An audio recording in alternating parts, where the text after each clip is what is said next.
4 o'clock, wallow in self-pity. 4:30, stare into the abyss. 5 o'clock, solve world hunger. Tell no one. 5:30, jazzercise. 6:30, dinner with me. I can't cancel that again. 7 o'clock, wrestle with my self-loathing. I'm booked. Hey, Cassettes, and welcome to the Season 8 finale of the Black Case Diaries. I don't know what that was. Angels.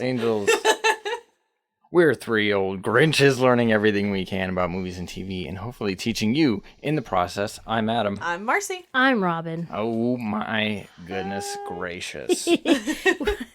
Christmas 2023 came and went, and there wasn't anything we or any Grinch could do to stop it. Yep, it happened. Yeah. It happened. Yeah. It came just the same, right? That's right. And as the holidays come to a close, we thought it would be fitting to close out our season with an episode all about one of our holiday favorites, Ron Howard's How the Grinch Stole Christmas. Yay! Boo-doo-doo-doo-doo. We talked about this movie a couple of times before, but we've never given it a whole episode treatment that it rightfully deserves. No, we haven't. We have talked about it twice, I think. I think so, and it that referenced sounds it right. here and there. Yeah. And but we've never done a whole episode on it Yeah. before, so we thought maybe it's time. Adam really likes this movie, so. Yes, this is probably, if it's not my favorite Christmas movie, then it's definitely top 3. Like, it's there. Yeah, I remember when this movie came out and we were kids, and, you know, the reception of it was pretty lukewarm among the Yeah. kids that I knew. Yeah. And I remember everyone was just like, the original's better, you know, whatever. Except for one person, Adam. I remember being in like 6th or 7th grade, and Adam would come into school and he would like be quoting the movie left and right. And we'd be like, okay, Adam. And he'd be like, it's better than the original. And we'd be like, Adam. You have lost it. There is no way. There's no way. What do you mean? It's so strange. It's honestly, it's a fantastic movie. Yeah. It's crazy. I remember going, it was me, my older sister, and my dad. We went to the theater to see this movie. And it's rare that my dad goes to the theater, and it's even more rare that he's like laughing out loud at something. So it was one of the best movie experiences ever because everyone in the theater. Yeah. It was everyone was laughing. It was like I guess we got lucky. It was the right crowd. It was a Jim Carrey fan crowd. Yeah. And it had such a lasting impression. You know, we were like, yeah, it's good. I liked it. My dad liked it. We thought it was funny. My mom thought it was really funny. Yeah. And I remember, you know, it had been a couple of years since we watched it, but then we had a movie night with our friends. Yeah. It was a Christmas movie night. And Adam was like, let's watch The Grinch. And we were like, okay. So we put it in. And watching it again at that point, when we were in high school, Yeah. and everybody was there, it was like, wow, this movie's a masterpiece. This is good. It's so good. What's even crazier now, though, is I am one of those people who's like, why are they remaking movies? Stop it. Disney's ruining everything. Why does it have to be live action? You know, exactly, right? But like, how did this one just totally skirt by that? You know what I mean? It just totally was like, who cares? It's just good.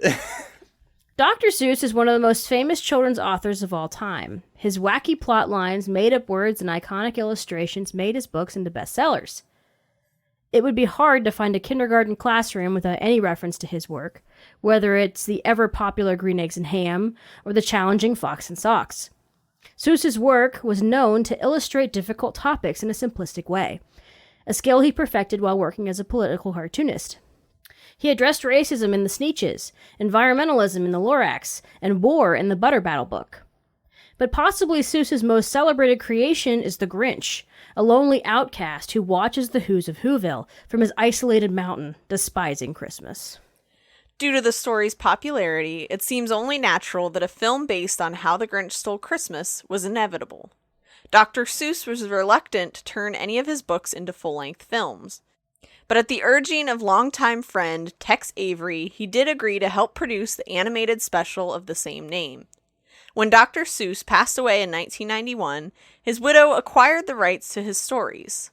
She was willing to let studios purchase the rights, with a few stipulations, of course.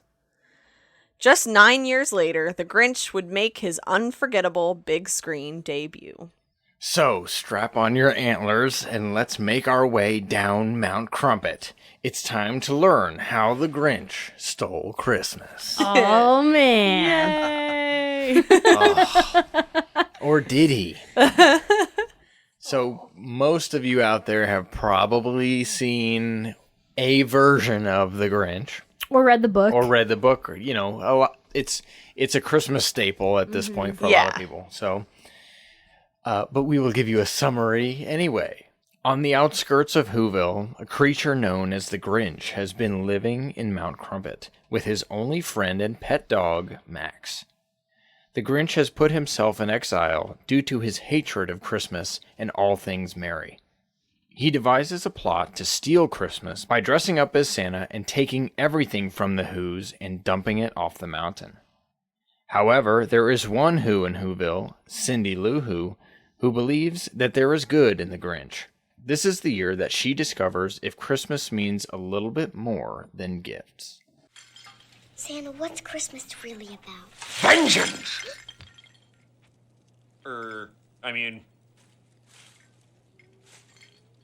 Presents, I suppose. This is actually an interesting thought. I think we might have talked about this before, but do you guys think that this Whoville on a snowflake is the same Whoville that is in the dust speck from Horton Hears a Who? Yeah. Right? At least in the same, No, I mean, it is. Right? It's the same one. Supposed to be the same Whoville, No, is right? it? It's the same one because it's in a snowflake because it's Christmas time. That's what I was thinking. Because Yeah. it's normally a speck of dust, but Yeah. because it's cold, it Just because it's froze. cold, Okay. it's like it's frozen. That's yeah. what I was thinking. I'm glad we agree. Okay. Yeah. All right. I mean, Some deep Dr. Well, you Seuss guys lore do. there for Wait, you. yes. wait, what? I don't know. I just assume it's the same kind of world, but two different Two different Whovilles. Whovilles. In the mid-1960s, when Christmas TV specials were at their peak, see Rudolph, Mr. Magoo, etc., animator Tex Avery directed How the Grinch Stole Christmas, a direct adaptation of the 1957 book by Theodore Seuss Geisel. The program had very few changes from the book, the most notable being the color of the titular character, who was originally white with red eyes. That part actually always weirds me out. Yeah, that the Grinch Yeah. wasn't When I green. go look at the old book and it's like, wait, why does he look like that? Did they forget to color him? Avery and Seuss had worked together in the past on wartime propaganda, and the animator was able to convince the author to write this special. Seuss said that he took inspiration from himself to create the character after he looked in the mirror on the day after Christmas and noticed how unhappy he looked. He hoped the story would help him rediscover something about Christmas that he had lost. That's also why the Grinch is 53, very specifically. Oh, yeah. 53 years have put up with it now, Oh, that's right. because it was the same age that he was. Yeah. Seuss wrote the lyrics to the now famous song, You're a Mean One, Mr. Grinch, which was performed by Thurl Ravenscroft. The special was a massive success and launched the Grinch to icon status. For years after the initial program, the Grinch popped up in other made-for-TV movies like Halloween is Grinch Night and The Grinch's The Cat in the Hat. But it wasn't until 2000 that the first full-length film adaptation of a Dr. Seuss book hit theaters. And it was so good. We're going to read about a lot of people who disagree with you on that. No, a it lot was of people. It's Yeah. a masterpiece. So is the original cartoon. Yeah. Okay. Some would say the original's better, Yeah. but They're A both, lot of people They're would. both fantastic. most people. Here's what it is. I don't. Here it is. It's the meme of the two muscly arms grabbing, right? One arm says the original cartoon is better. The other one says the live action 2000s movie is better. And in the middle where they hold hands, it says we both hate the new animated one. Producer Brian Grazer, co-founder of the production company Imagine, really pushed for a full-length film centered around the Grinch. When it came time to decide on a director, the name Tim Burton was tossed around. Burton reportedly met with producers and had a darker vision for the film, but a scheduling conflict kept him from directing the movie. Of course, the other founder of Imagine, Ron Howard, would ultimately be the one to direct the film. It's interesting. This feels like a Tim Burton movie anyway. Yeah. Sorta, yeah. with Yeah, its- Yeah. like a live action. I could see how this would be Tim version. Burton-esque. Yeah. Just a little bit twisted take on this. Yeah. It helps that the Dr. Seuss style has always been very whimsical and Yeah. like no straight lines anywhere. Yeah. You know, so it, and The then man didn't translating own a that- ruler. Yeah, exactly. But then translating that into live action, it like put it side by side with a Tim Burton. You know, they Yeah. look very similar. Yeah. Howard had a very clear vision of what the film would be. He wanted it to be an adaptation of the original book and an adaptation of the 1966 TV special. He also wanted the film to seem as much like a live-action cartoon than anything else. He even brought on animators to help storyboard, which added a lot of great visual gags to the film. Yeah. It has a lot of over the top stuff to it that is Yeah. very cartoony. Much of the final vision of the film is owed to Don Peterman, the cinematographer. Peterman had worked with Ron Howard before, and they both wanted the film to have bold colors and an off-kilter vibe. The camera work in the movie is quite aggressive, as the camera is constantly moving throughout the story. Don Peterman was the cinematographer for Men in Black and Flashdance, as well as other films.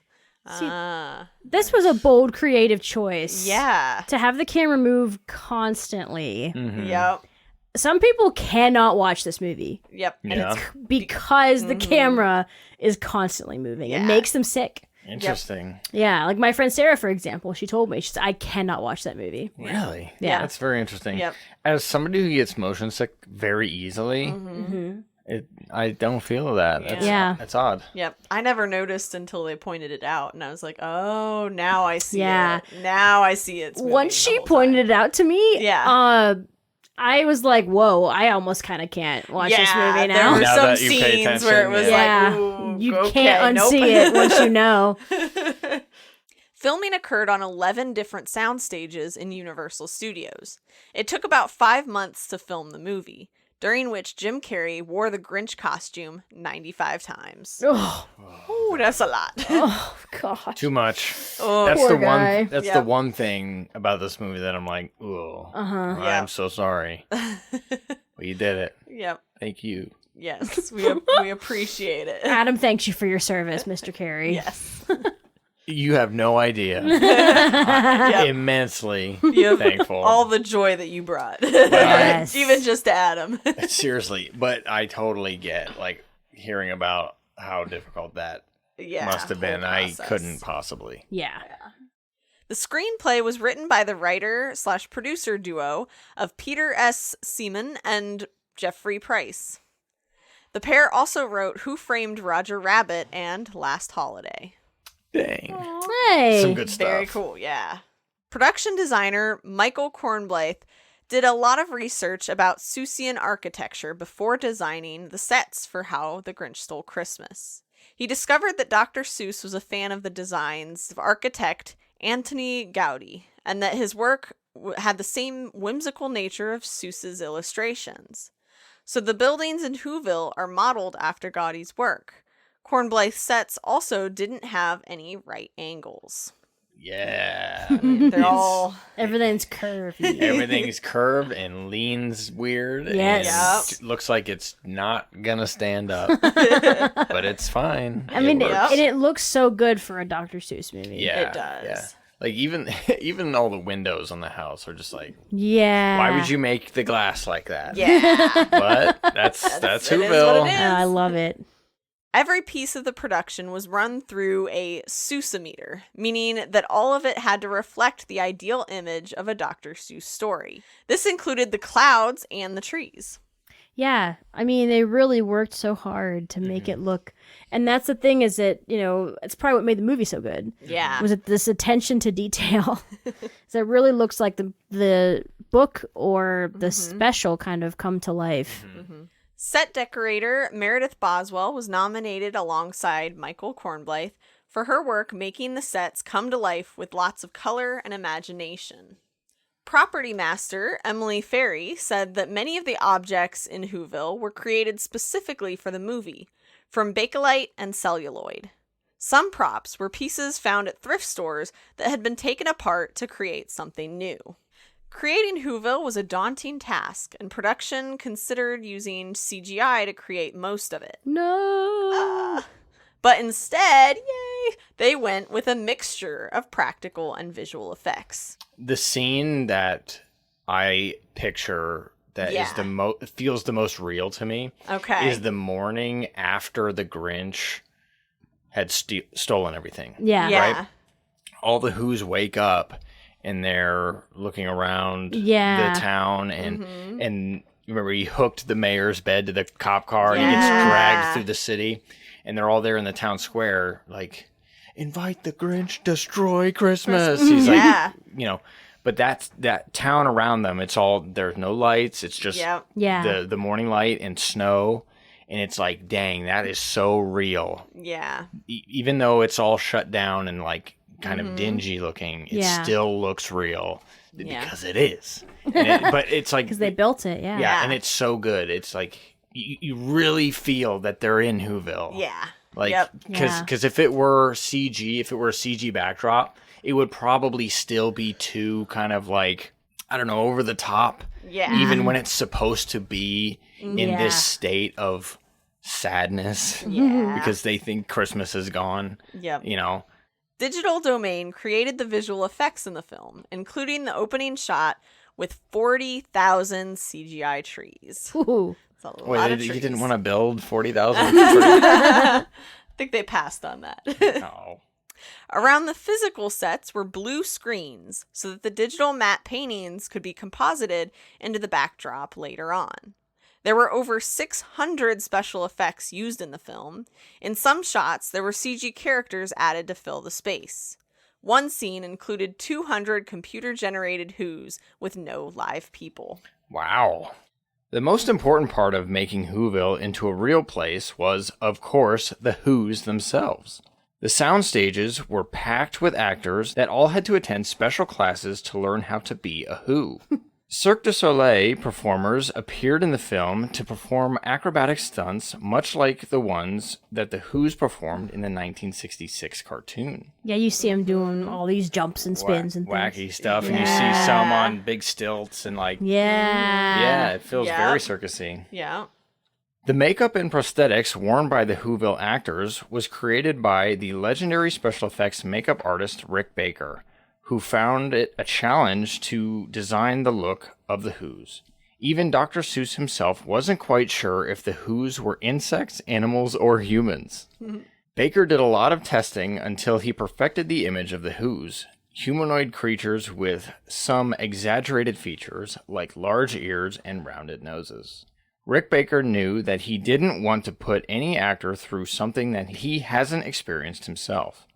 So he tried the Grinch makeup on himself before putting it on Jim Carrey. Oof. Oh my goodness. Yeah. And he didn't realize how awful it was. Yeah, he was like, you're going to have to wear this every day.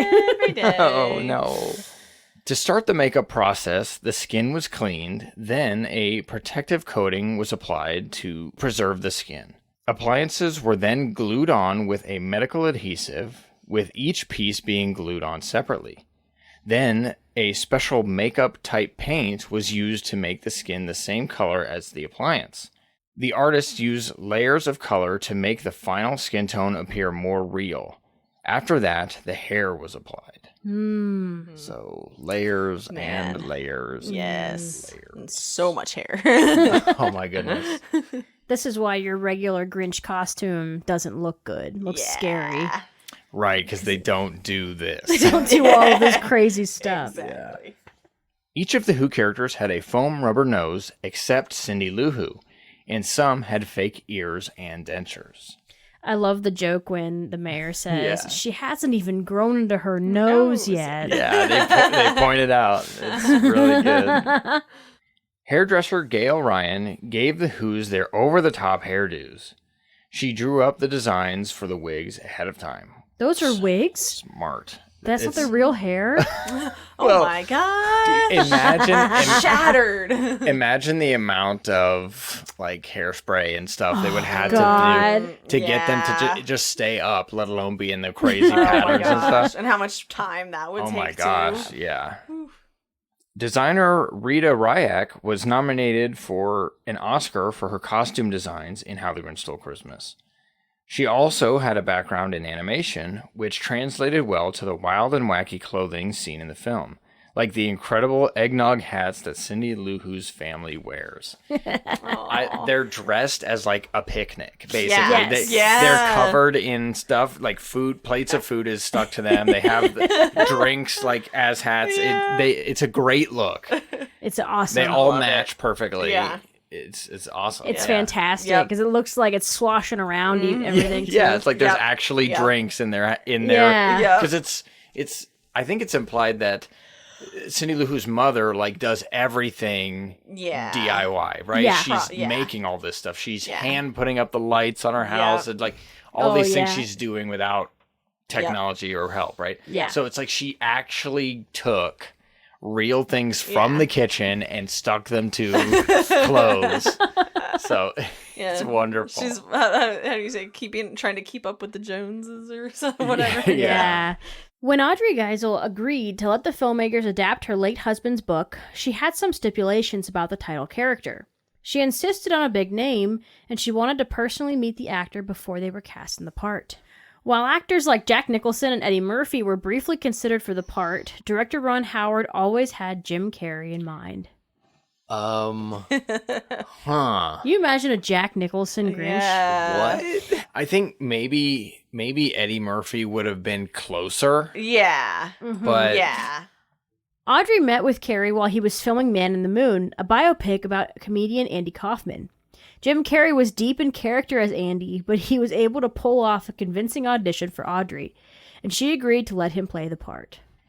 he's so interesting in the way he'll dive into a character like that. Yeah. I know a lot of actors and actresses do it where they'll really get into character. Like some of the best ones do that. Yeah. But like to the point where he's just Andy, you know, he's just being Andy Kaufman all the time. Yeah.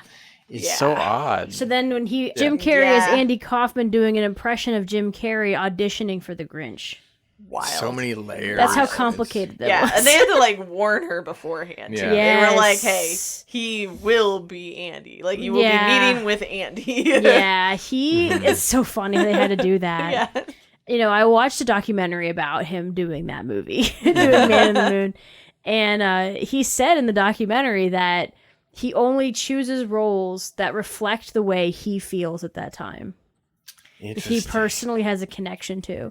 So watching him play the Grinch, knowing that is one of the funniest things ever. Yeah. 'Cause you think about, I mean, just the attitude of the Grinch. Yeah. And just all of that's like, he's really feeling, this is real to him. I mean, he felt like an outsider. Yeah. Hate, hate, hate, hate, hate, hate, double hate, loathe entirely. So, whatever the reason, his heart or his shoes, he stood outside his cave, hating the Who's. Alphabetically. Aardvarkian, Abacanesia who? I hate you!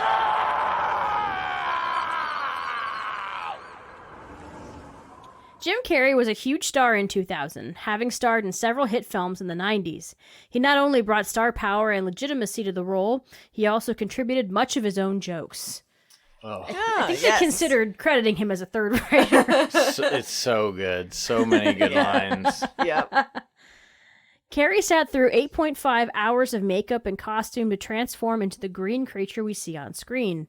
He likened the experience to being buried alive in prosthetics and yak hair. In an interview with Graham Norton, Jim Carrey revealed that he was incredibly uncomfortable and learned special techniques on how to withstand torture. Carrey smoked as much as possible on set to cope with the pain. He had to use a long cigarette holder so that his bodysuit wouldn't catch fire. It's like a Cruella de Vil type thing. So funny. Yeah. Look, here's the thing. And he's doing it in character, by the way. Yeah. Like he's. I don't know if I saw any pictures of it. I doubt there they has to be, right? That's what I was just gonna say. Yeah. I want one. Yes. Like I would get that. Like that could be framed, Yeah. right? I feel terrible for him having to go through this because that's rough. Yeah. But seriously, if there was a photo somewhere of him with that long thing in his mouth and him with just his hands like this, Yes. with that big old Grinch belly, that is shit's going on my wall today. I will get a Maybe poster of somewhere that. hidden. It's gotta exist. Yeah. That has to be. There has to be. so good. If that doesn't exist, maybe I'll have to draw it Yeah, myself. draw There you go. Draw Because it. it's just like... Yeah, I can picture Yeah, it I can too. picture. Yeah. And it That's just really like... funny. And then it at the bottom, it just says... Like... Smoking. That's pretty good. I love Thank it. you. There you go. I was Cut, gonna- print, let's go. I was gonna say something like, I hate Christmas, but that's way better.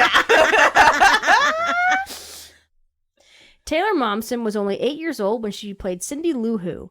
She had a good working relationship with Jim Carrey, as he also had a young daughter at the time, and was great with kids. There wasn't anything that Jim Carrey or the Grinch could do to scare Taylor, just like in the film. Momsen went on to play Jenny Humphreys in Gossip Girl, but she later left acting to start a music career. Her experience recording Where Are You Christmas for How the Grinch Stole Christmas was her first experience in a studio.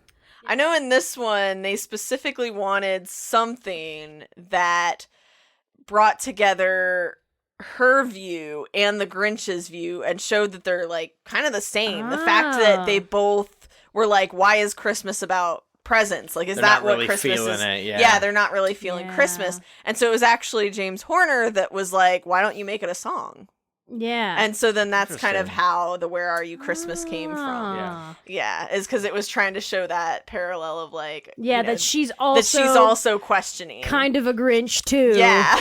Because she's not into Christmas. She's a Grinch that's participating Yeah. instead of being an outcast. Yep. Yep. That's the truest. I think we're all Grinches that participate. Christine Baranski played Martha May Whovier, the love interest for both the Grinch and the Whoville mayor. She's a prolific TV and film actor who has appeared in shows like The Good Wife and The Big Bang Theory, and she's also appeared in Chicago and Mamma Mia. Yes. She's very good. She is so good, and Yeah. oh my gosh, she's perfect as this character. She's so funny. Oh yeah. She's naturally able to just kind of make everyone else on screen feel inferior, and it's Yeah. it's incredible. Like she's It's just amazing. so good at it. Without Like, trying. yeah, Yeah. it's so funny. Isn't this antique darling? It's handcrafted and almost 100 years old. Please, I'm really impressed. This, however, is new.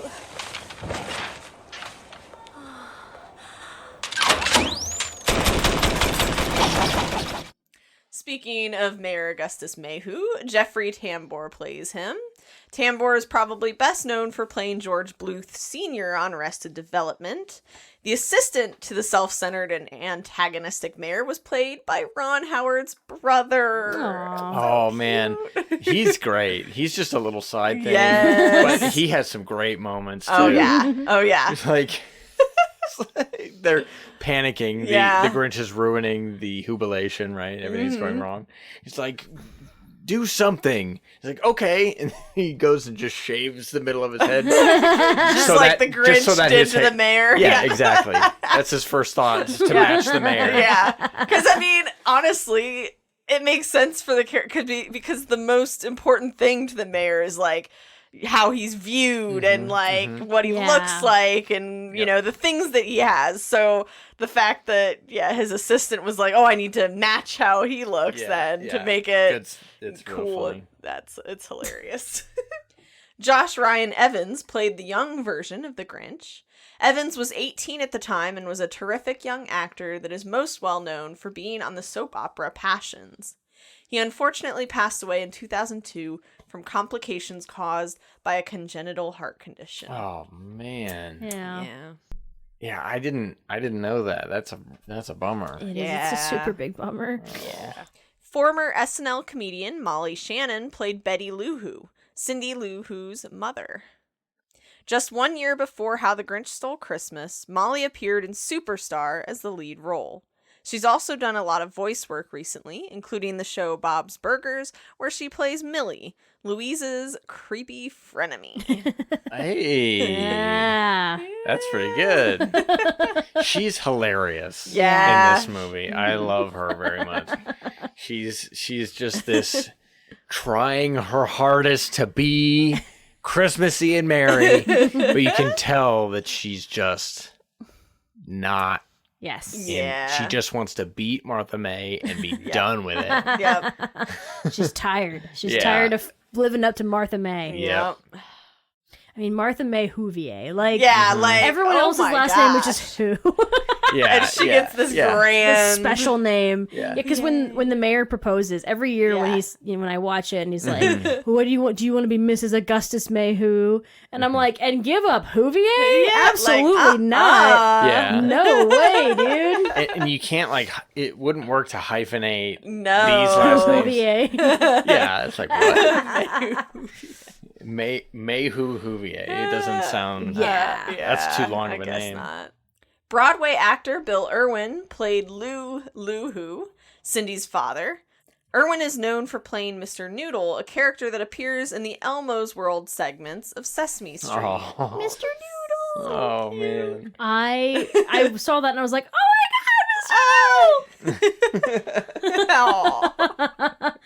He's also had roles in Interstellar as well as Lady in the Water. Wow, what a difference. Yeah. Those Yeah, do not pretty- match no, very well. Yeah. He's also in Sister Act 2. Oh, she is. He's one of the brothers that's like real goofy and like floppy and dancing around. And like if once I found out he was in it, I pictured the character immediately. Like I knew Wow. Nice. exactly who it was. Dang. Yeah. But yeah. And finally, we have acclaimed actor Anthony Hopkins, who narrated How the Grinch Stole Christmas. His voice has a similar tone to Boris Karloff, who narrated the original 1966 special, which gave the film a familiar feel. Hopkins is an Oscar-winning actor known for roles in The Silence of the Lambs and Westworld, as well as many more. Yeah. Oh my gosh. Yeah. Yeah, that's Done it a lot. That's a Done big bit. name for sure. Yeah. Yep. I will say that I would have been totally okay if they did more Yeah. of his narration, because Yes. that's one thing that the original has over this one is Yeah. it Yeah. feels more like the book, like the story, Yeah. because of how much narration there is. Yeah. But I think it has a good amount in this one, Yeah. especially while he's doing the Christmas stealing. There's Yes. more in that moment. I Yeah. love that. Oh my gosh. I remember being so nitpicky as a kid Yeah. when we watched that scene. It was like a crumb that was even too small for a mouse, mouse. and he just takes the mouse. He picks up the mouse instead of the crumb. Yeah. Yeah. We're like, yes. what? He's supposed to take the crumb. Yeah. But Yeah. but I would have liked even more. I would have been totally okay with, because he does Yeah. such a good job. I Yeah. love the way he sounds in this. It's Yep. like Yeah. and the Grinch talks to him, breaks the fourth wall a little bit. Then he stuck his head out of the fireplace flue. A little more stealth, please. With the little stockings all hung in a row. These stockings He grinned. are the first thing to go. Just a quick moment, but it's brilliant. All right, we're going to talk about the music. Oscar-winning composer James Horner had the difficult task of balancing Jim Carrey's hilarity with an emotive score. The stage where the score was recorded was close to the size of a basketball court. Horner's crew decorated the stage with a beautiful tree with presents underneath. This is something Horner would do for his other movies, too. The team also decorated the stage when Horner composed the score for The Perfect Storm, with ships and plastic diving figures. That's Yeah. awesome. That is really cool to kind of create the ambiance. Yeah, it gets you Yeah. in the mood for that music That's and that awesome. story. Yeah. Typically, it took Horner about 6 weeks to write a film score. He would do this with pen and paper at a desk. When asked about it, he said, "I don't use a computer in writing at all. I'm sort of old-fashioned about it." Whatever Nice. works. Oh, yep, exactly. Obviously, he put out bangers, I mean, so he didn't need so computers. good. Yeah. The sound of the Who's instruments was very important to the story. In the original, the Grinch names off a list of fantastical music devices that the Who's used to make noise, noise, noise. Horner and his team created new instruments made of objects like plastic hoses to create odd sounds that a Whoville band would have. It's so wacky and wonderful. I love it.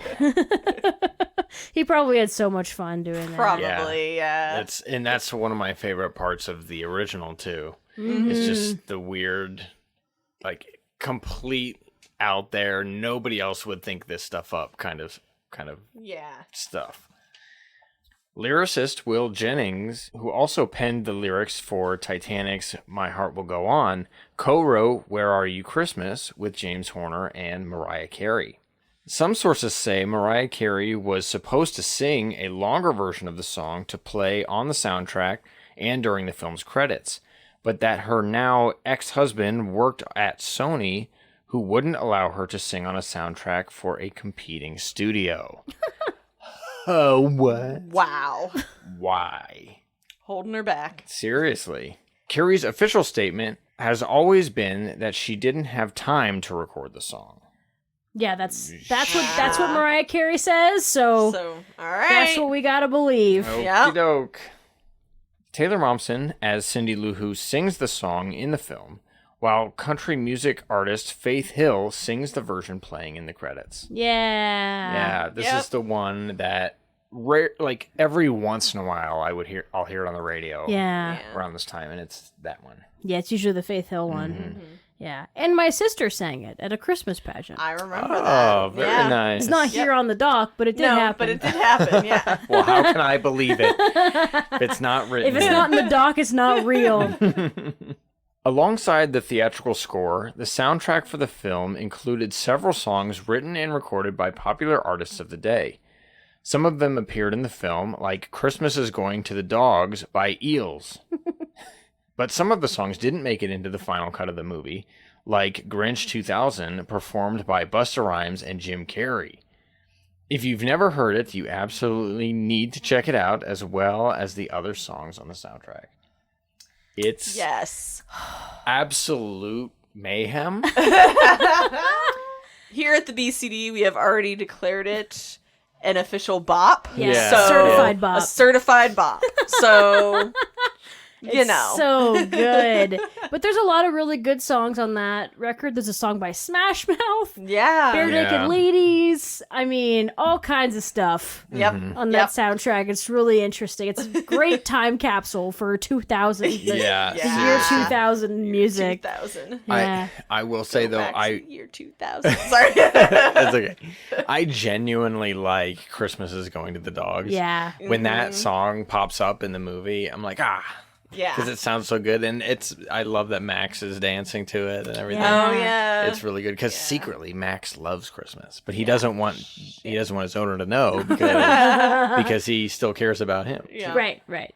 Oh no. Oh Is it boy. reception time? Yeah. Oh, boy. Oh, it's time to find out how much everybody hated this movie. Yep. Oh no. Crush no. Adam so. Do you enjoy my pain?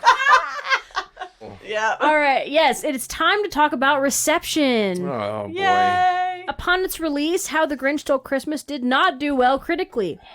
The film maintains a 49% on Rotten Tomatoes and 2 out of 5 stars from Roger Ebert.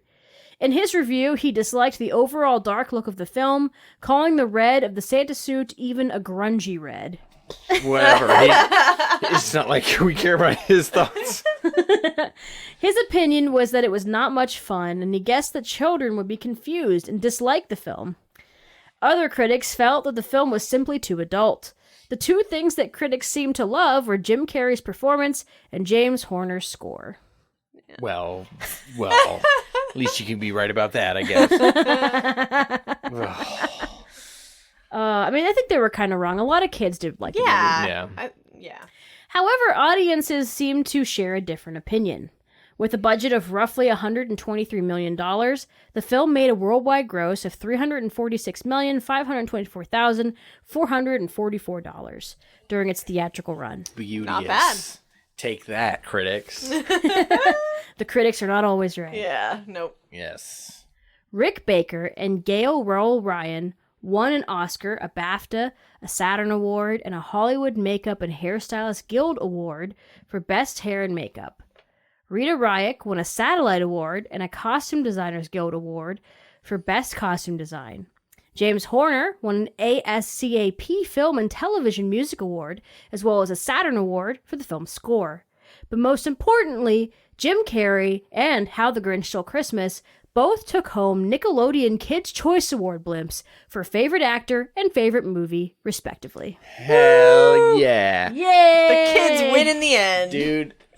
Well, they thought everyone's big criticism was that kids wouldn't like the movie. But Wrong-o. yeah. I love that. Wrong-o!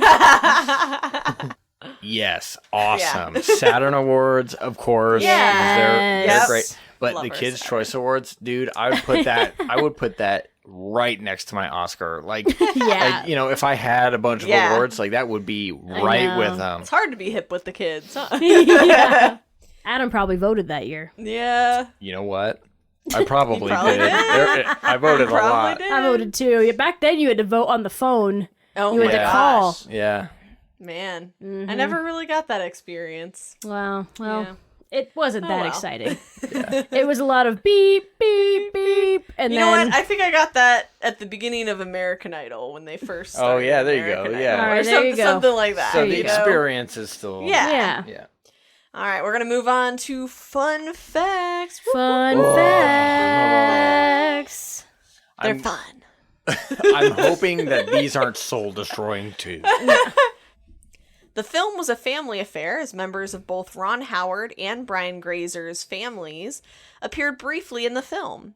Grazer's brother is the yodeler, and Howard's father, wife, and daughter appear near the end of the film. Ah, nice. Yeah, and as we said earlier, his Brother. his brother is the right. yes assistant. So. The film was mostly done in sequence, which we all know is not usually common. Yeah, it's pretty rare. Interesting. Yeah. In order to better understand what Jim Carrey was going through, Ron Howard sat through the entire makeup and costume process for one day of filming. Jim Carrey was reportedly upset when he saw Howard because he assumed it was a stunt double that looked nothing like him. Oh. He was like, what is this? That is hilarious. Oh my gosh. In one scene, the Grinch pulls away a tablecloth covered in dishes. He was supposed to make a big mess, but Jim Carrey pulled the cloth quickly enough that nothing on the table moved. Because of this, Jim Carrey came back to the table and knocked all the glasses over with his hands. And that's the take that's in the movie. Yeah. Better. I agree. So funny. It's so good. Like he did too good a job, so he had to go back It and was mess perfect, it up. and what a brilliant bit of improv to go back and To do go that, back and do that. and not just go like, "Ah, shoot, I We messed gotta up." ta- take it we gotta again. do it Yeah. again. Went Yeah. back and just pushed it off and flipped the table. It's glorious. It's like you can't write it better. Yes. It's Yeah. such a good moment. One of my favorite moments in the whole movie. It's so smart. Yes. It was so smart for him to turn around and go back. Yes, exactly. And just knock 'em all that off. perfect cloth table trick. Yeah. Like it's such a perfect moment that it's like, well, it had to have been what they intended to do. Yeah. Yeah. Like there are magnets Yep. underneath to make it Or work something. perfectly. Right. Yeah. Nope, it was just pure perfect coincidence. He just happened, he did the trick, man. Yeah, Yeah. he did it. The tablecloth trick. Man. A shelter dog named Kelly is credited as playing Max, but 6 different dogs played the Grinch's canine companion. The other dogs' names were Chip, Topsy, Stella, Zelda, and Bo. Each dog had a special trick, like scooting along the ground. The dogs also had to wear fake floppy ears to appear like Max. Yeah. Oh, I think it's so sweet. It was so great, so smart that they did not make a CG dog. Yes. As Max. Oh my gosh. And yeah. I love that they chose to use shelter dogs. Yeah. Like these were dogs like They just in the like humane saved. Hollywood Yeah. Humane Yep. is what it's called, I think. Yeah. That's so nice. Yeah, and they each did little things, and so there's a part near the end where one of them scoots away, on the butt, like that. That dog was specifically trained to do that, Yeah. and the other dog, like, this one's a good barker, and this one's a good, So sweet. Yeah. James Jim Ritz is the one who gets the Grinch breath in his face at the beginning. Oh God. Ugh. He is a dear friend of Ron Howard's and was a writer for Happy Days. Aww. Yeah, I love how he kept in communication with some of the old people from Happy Days. He was like a barker on the street. He was trying to get people into the shop, and he's stopped the Grinch. Is like, hey, I can't remember exactly what he says. Like, I can't let you through until you go in and buy a thing. And he goes right into his face. He passes out. Oh, so good. At the London premiere, Queen Elizabeth II herself appeared. The premiere was also a benefit for the Cinema and Television Benevolent Fund. It is now currently the film and TV charity. Is that the new name for it now? That is the new name for it. Yeah. Benevolent Fund is too much, I guess. Yeah, I guess it was too much. But that's hilarious that the Queen came out to see the movie. Yeah. Do you think she would have gone to see it if it wasn't for charity? Probably not, unfortunately. But isn't it funny to imagine her sitting there Loving watching this? Watching him. Dinner with me? I can't cancel that. 4 o'clock, stare into the abyss.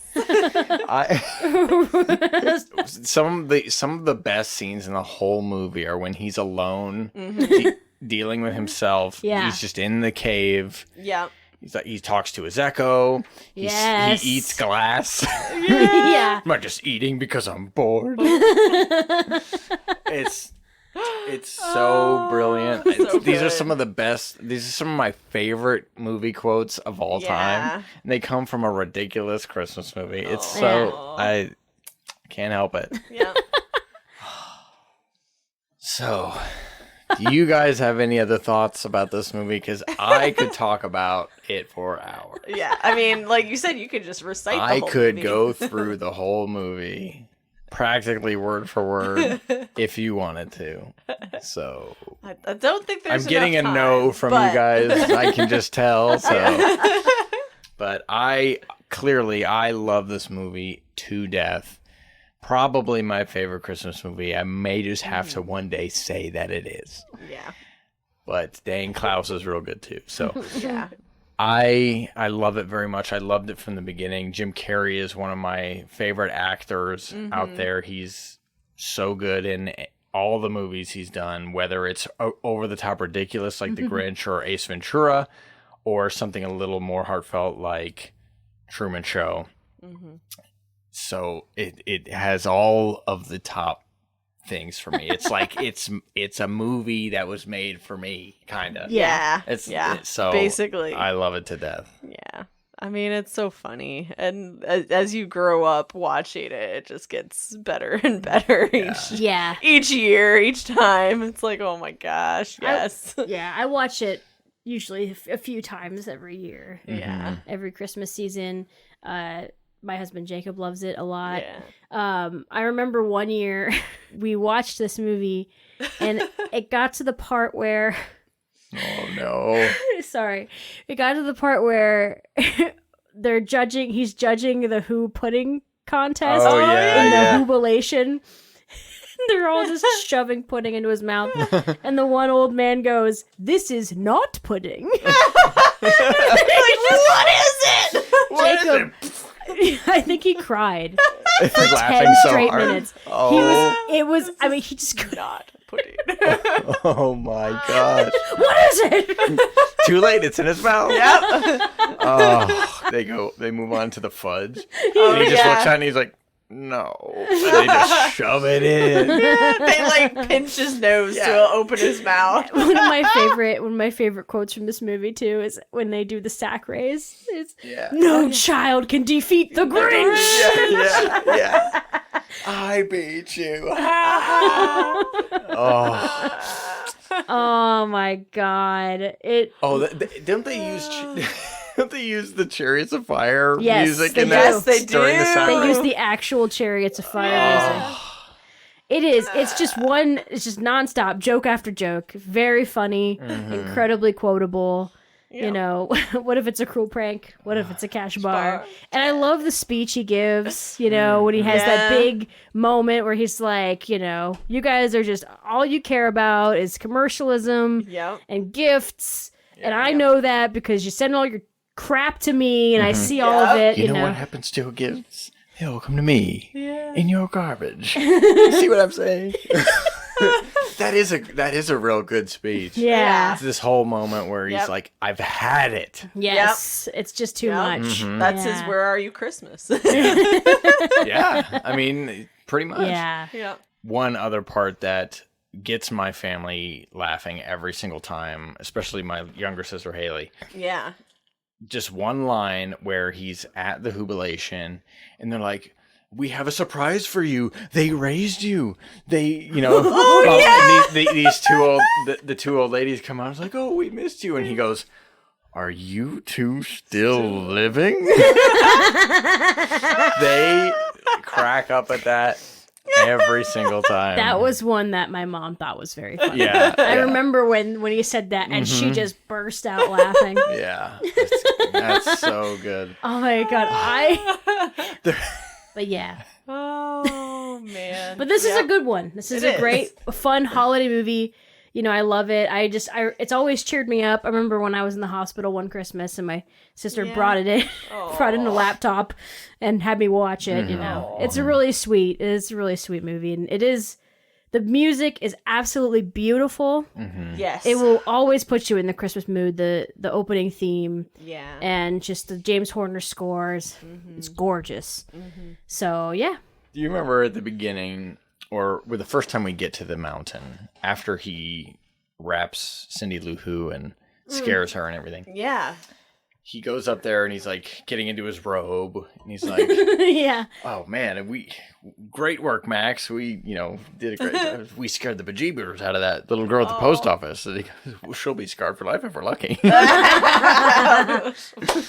then he takes his socks off and they squeak away. Oh, yes, the squeak away. It was really fun. That must have been one of those little gags that the storyboarders came up I with. bet, yeah. For sure, a cartoon gag. Absolutely. Because, regular storyboarders would not have thought about that. 100% a cartoon. Yep. Yeah.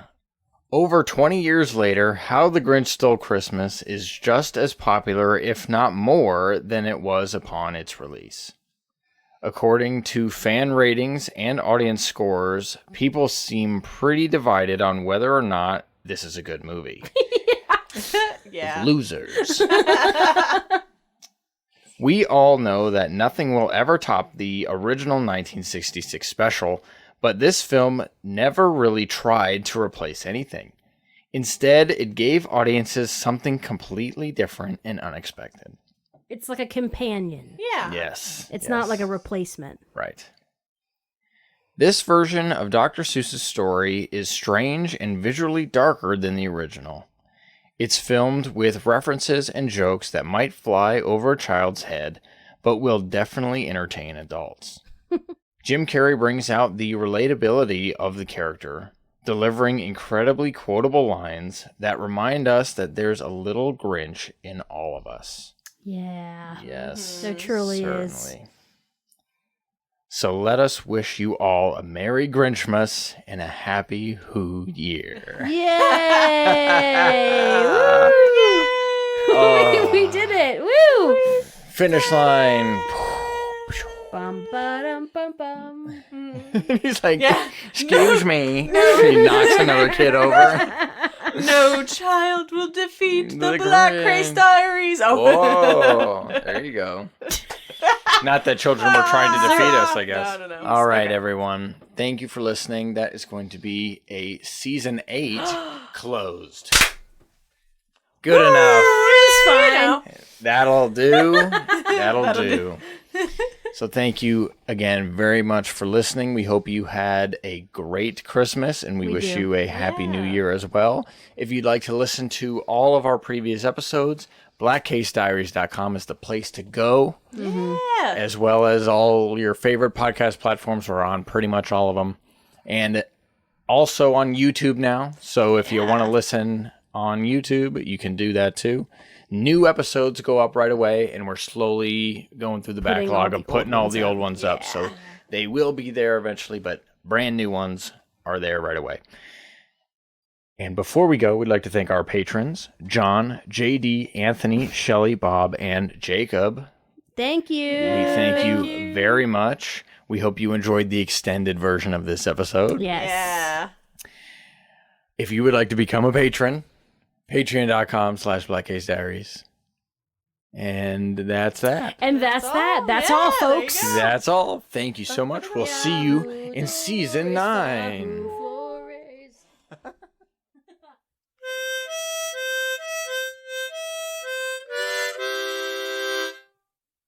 I asked you first. I asked you first. Oh, that's really mature, saying exactly what I said.